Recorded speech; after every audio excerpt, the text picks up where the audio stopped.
Now I want to stop right here, and I want to say something, because if you might, there's a certain percentage of this room I know is already having a thought.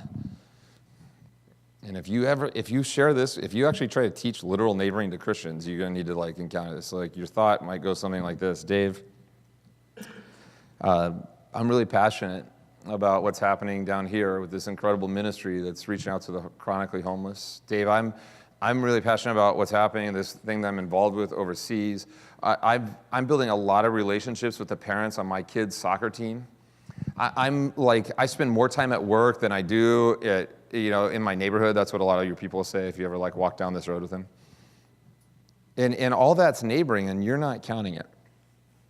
And I want to tell you something, you're 100% right. If you've had that thought already, you think, this guy's talking about, he's getting ready to talk about, actual neighbors. And clearly, Jesus is, thought about neighboring. It is. All that stuff I just mentioned, that's neighboring. Clearly, in Jesus' economy, that is neighboring. But here's the deal. All of that doesn't somehow, sprinkle magic fairy dust over our actual neighborhoods, and all of a sudden, Jesus isn't talking about them. And that's how I lived like that for a long, long time. I'm doing all this other metaphorical neighboring. I don't have time to actually get to know my actual neighbors, right?